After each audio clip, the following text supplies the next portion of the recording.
Welcome back to the Fourth Way Podcast. In this episode, I want to zoom in on a true conspiracy of the military. Now, there are certainly 1,000 options at my disposal here, and some of the best of which I'll try to mention in our summary episode at the end of the section. But what I ultimately decided to go with is the conspiracy of the military's influence in Hollywood. Now, I selected this conspiracy for a number of reasons. First, you may have noticed that I left a gaping hole in my section on media. See, most people think of the media as an institution which forms our beliefs by telling us what to believe, yet I highlighted how the opposite is actually the case. The media's unique power is often informing our beliefs through their silence on issues. And that's true in regard to the news media, in particular. The people have no power or will to act if they aren't aware of an issue, or if they don't hear about it enough to believe the issue warrants action or attention. Yet we all know that the media also holds the opposite power, the power to form our beliefs by what they do assert, and I promised that we'd get to that aspect of the media later in the season. But I wanted to save that aspect for our discussion here in regard to the military, because I think Hollywood and the military have a unique bond, and it tends to be the news media who wields the power of silence, while Hollywood wields the power of shaping our beliefs through images and assertions. The second reason I chose the issue of Hollywood and the military is because it's more nebulous than other conspiracies that I could have gone with. And that's what we've been moving towards this season. Moving from the small and the simple to the larger and the more complex. Now, I could have looked at any number of known conspiracies involving the military or affiliated with it in some fashion. The Chilean or Iranian coups are really interesting and tragic. The MK Ultra experimentation on citizens and military personnel, or our hushing up of Japan's Unit 731 in exchange for their information on biological weapons. It's all really interesting stuff, and especially the coups, they're extremely easy to document and unpack and kind of relate to current affairs today. But I think we need to graduate to the more complex and see how nebulous propaganda can be. Third, I think that this particular issue of Hollywood and the military is more applicable to us right now. Sure, it's a travesty of justice that we insisted on the Nuremberg trials for the Nazis while we let the equivalent of Mengele and his entourage go free in Japan because we had a military monopoly there and could gain advantage by getting some knowledge from them that our allies and enemies couldn't. But that has little impact on our lives today other than to offer us another example as to the character or motivations of our government. Hollywood, on the other hand, Hollywood is something most of us consume on a weekly basis at least, if not on a daily basis. And unlike news media, Hollywood seems benign to us. It kind of flies under the radar. They're not informing us of world events in their movies. They're simply providing entertainment, right? Well, hopefully we'll dispel that myth by the end of this episode. So, let's dive in. As far as industries go, Hollywood and film are really in their infancy. They were birthed only a little more than 100 years ago and didn't come into their prime until really a few decades after that. Yet it didn't take long for the film's power to be recognized. We touched on one notable propaganda film, The Black Stork, when we discussed eugenics in the Buck v. Bell case. Only 2 years before The Black Stork was released, you had the infamous Birth of a Nation film, which is credited with reviving the KKK, and may have helped to create the environment which led to the deadly Red Summer of 1919. And of course, film was immediately implemented in the war effort during World War I, on both sides, seeking to instill patriotism in one's own group and to demonize the enemy. Of course, it's easy for us to look back on that propaganda and think to ourselves how ridiculous it all was. I mean, it's so obvious that this stuff is propaganda. It's cheesy, and there's no way that that would work on us today. And that's probably true. But propaganda is like a chameleon. You can always spot it when it's transported from one environment to another, when you see it kind of out of place for a minute. But if it's given enough time to adapt and blend in, it will, and it does. I think a great place you can see one of these adaptations is in the 1930s. Largely through the threat of boycott, Nazi Germany began to hold great sway over Hollywood, influencing which films would be made, which actors could play roles, as well as, influencing certain edits for scripts. And Hollywood kowtowed to the demands of Germany, even having an overseer, George Gissling, whose job it was to ensure that there was censoring of American films to Germany's satisfaction. Hollywood complied. Now, you can find a number of great articles and books that cover this material, but I really like the book entitled The Collaboration, Hollywood's Pact with Hitler. In that work, the author lays out a narrative for how Hollywood was, in his words, collaborating with Hitler. Now, I think the term collaboration is used to sell the book because, in my opinion, and the opinion of many harsh critics, what Hollywood was doing wasn't really collaboration. It was more like capitulation. Collaboration implies working together to further a plan, whereas capitulation implies a giving in to something that you may not want to do. I understand that critique. At the same time, we recognize that the line between collaboration and capitulation is extremely thin. Just think of the common saying, evil prevails when good, men or women, do nothing. Or we could look at another famous set of words from Martin Niemöller when he said, quote, "First they came for the socialists, and I did not speak out, because I was not a socialist. Then they came for the trade unionists, and I did not speak out, because I was not a trade unionist. Then they came for the Jews, and I did not speak out, because I was not a Jew. Then they came for me, and there was no one left to speak for me." End quote. Now, we wouldn't say that Niemöller collaborated with the Nazis, yet there's a certain extent to which inaction becomes complicity. And upon Niemöller's self-reflection, I think he recognized that a little bit. Now, in my opinion, through this whole argument of whether collaboration is too strong of a word, that just misses the point. Did Hollywood conspire, collaborate, or capitulate to the Nazi propaganda machine, helping to prevent Germany from being portrayed in a bad light or Jews being portrayed in a good light? Most certainly. And did this happen at a time in U.S. history where public sentiment might have significantly changed the course of events for Jews? 100%. Now just think back to our episode on the Black Stork and our discussion of eugenics. We talked a bit about the Alien and Sedition Acts, immigration laws, and how all those pieces of legislation influenced the ability of immigrants, especially Jews, to escape or not escape Nazi persecution. This period of time in U.S. history was one in which there were a lot of terrible racist ideas that were embraced by the masses. I mean, I guess any time in U.S. or world history, for that matter, could be described as such, but this seems like a particularly volatile time for all of that. While films like The Birth of a Nation were influencing a return of the KKK, and The Black Stork was painting eugenics in a positive light, and as immigration acts and Supreme Court decisions like Buck v. Bell were enacting racial ideas into law, you get the Nazis controlling how both they and the Jews are portrayed on screen. At best, we could say that the influence of Hollywood's capitulation here allowed terrible ideas to remain entrenched without exposure or pushback. But at worst, Hollywood's influence raised the level of anti-Semitism and support for Hitler. Of course, there was the normal racist stuff you'd expect, with various businesses posting signs not only telling blacks to stay away at this time, but also Jews. But there was also a level of racism that extended well beyond sporadic racism of individual businesses. I was reading a random book last year called The Minuteman, which is a story about Nat Arno and his fight against the Nazis in the States. In that book, I came across this unbelievable fact that in 1939, Madison Square Garden was filled with a convention of 100,000 Nazis. Now, if you look up pictures of this event, it's really eerie. It's crazy to think that happened in the United States. And, it happened in 1939. This is pretty late in the game, only a few months before Hitler invaded Poland. It should have been pretty clear to everyone by this point who Hitler truly was.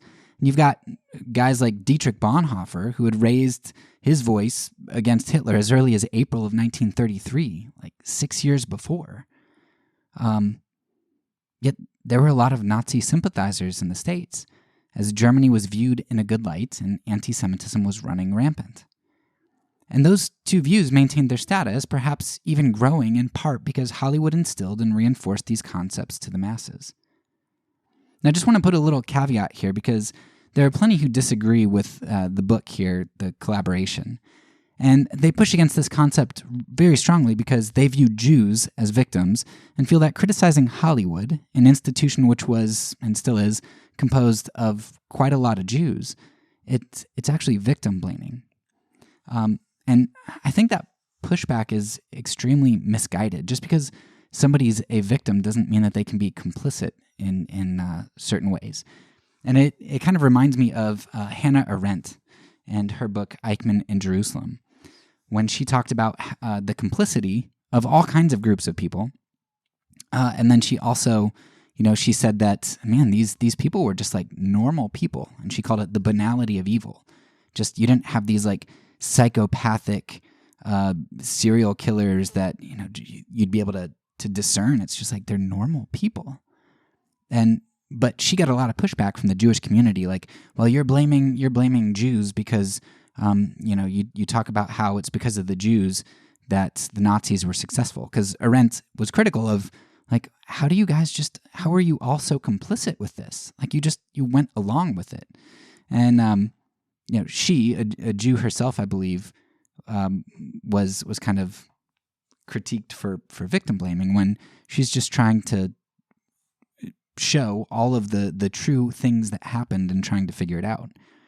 And it also reminds me, my wife and I have been reading through this book called Born Survivors, which is a story of three separate women whose stories, I don't know if they're going to come together at some point or not, because we haven't gotten that far. But this one lady, it talks about how she's in the Warsaw ghettos, I believe, and you've got this guy who's like the mayor or whatever, the Jewish mayor, that the head that the Nazis appoint, and he's trying to save as many people as he can. But the way that he's saving people is by basically choosing who to sacrifice and capitulating to the Nazis and all that kind of stuff. And while you understand the man's plight, you see how consequentialism ends up playing out. And in the end, that man, a Jew and a victim, was responsible for capitulating and murdering many people. Now, we can all sympathize with that. We can empathize with that. Nevertheless, we're all responsible for our actions. And this lady, this Jew who's in the ghetto, I mean, she points that out. Like, she's critical of him. And I think something like The Collaboration, okay, maybe he's using too strong of a word to talk about this, but at the same time, it's also true, and I don't think it's victim blaming. But anyway, that's sort of a side discussion, and you can kind of delve into that on your own if you'd like. Nevertheless, I think this is a really important facet to understand, because this is really how most conspiracies work. Most conspiracies involve people who have some vested interest in a topic, and they're pushed to make self-interested decisions. Think back to McNamara's morons, right? The government wasn't out to purposefully kill minorities, but if you need bodies for the army, you need to keep your political base, and so you don't want to offend the middle class or higher, and you want to view yourself as benevolent, right? You want to self-deceive, and you want to prevent like dissonance in your own mind and morality and all that stuff. Right? What are you going to do? Like, you're going to do the things that hurts the group that's not going to hurt you, and that gets you the bodies for your war that you want. So you're not out to kill black people, but you do. So, like, you're culpable, right? Well, with The Collaboration, money was a big motivator to Hollywood. Right? Hollywood, composed of quite a lot of Jews, they're not out to kill Jews, but they want to make money, right? Just like a lot of people who want to make money are willing to compromise on morality. The Germans, they want to control their image. There's a mutual interest, converging interest there, and it ends up working out for both parties. And so even if Hollywood isn't collaborating for the same purpose, their capitulation ends up contributing to the ends of the Nazis. So anyway, we can see that conspiracies still work the same today. It's more nebulous, it's complex, lots of motivations going on, usually involves a whole lot of self-interest. All right, we've spent a lot of time talking about the influence of Hollywood here, along with their motivation and money. Let's start to tie Hollywood in with the military. Now, the military needs recruits, and Hollywood wants money. The same formula that we just talked about, in the 1930s. Now, Germany needed public support and a lack of opposition, while Hollywood wanted money. But how does that play out today? Well, today, Hollywood receives lots of kickbacks from the government. If they work with the government is happy to let them fly in their really expensive airplanes. They can get access to military bases and things that save them all kinds of money on their shoots. At the same time, the military gets really flowery scripts.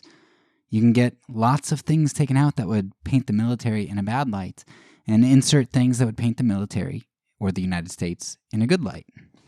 This is a huge black hole right here that you can jump into. It's something that there's a lot of documentation on, and you can get lots and lots of specifics. So I am going to put a bunch of links in the show notes here. You should really check out the stuff. I would start with the video by Second Thought, and then move on from there into some of the documents, some of his links, and other stuff like that, because there's a ton there that's really interesting. You can access direct quotes and see explicitly how scripts were changed in order to get military kickbacks.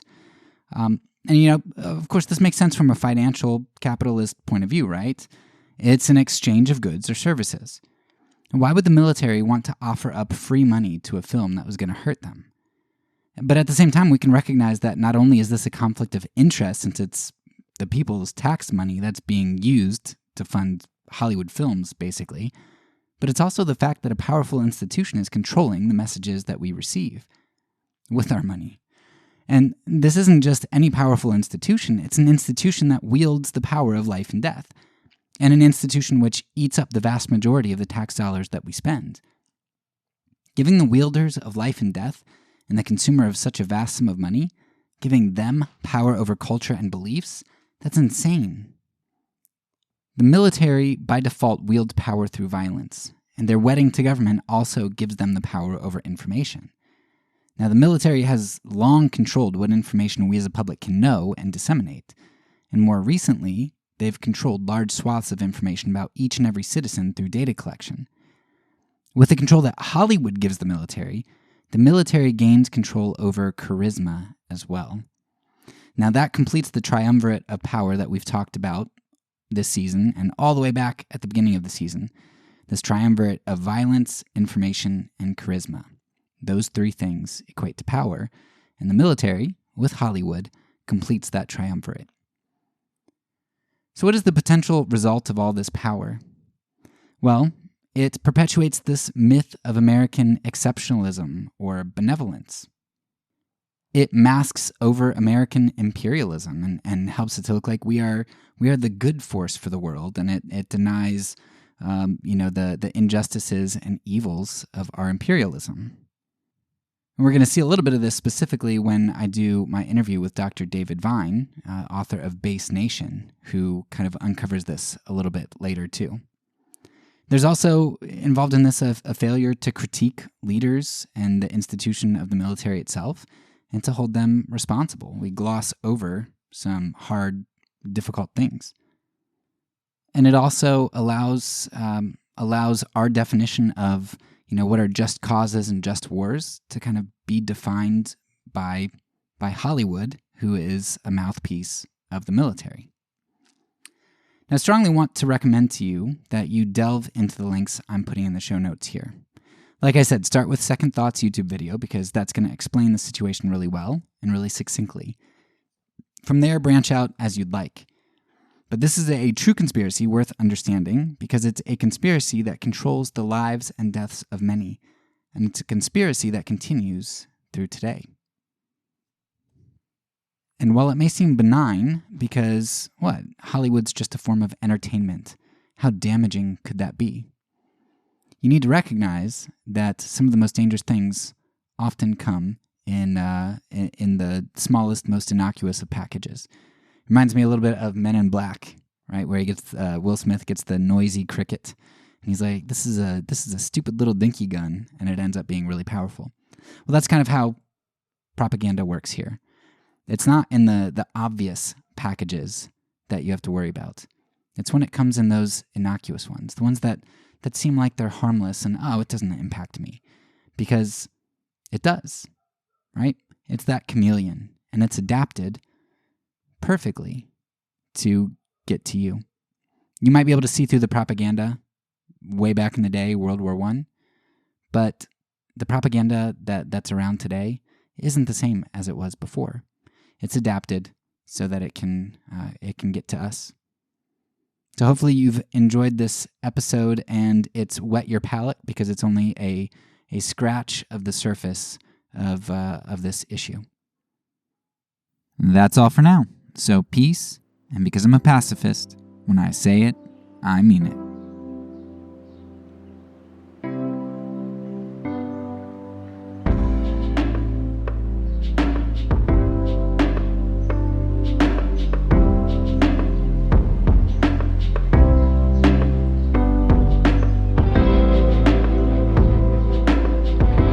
This podcast is a part of the Kingdom Outpost Network. Please check out the links below to find other great podcasts and content related to nonviolence and kingdom living.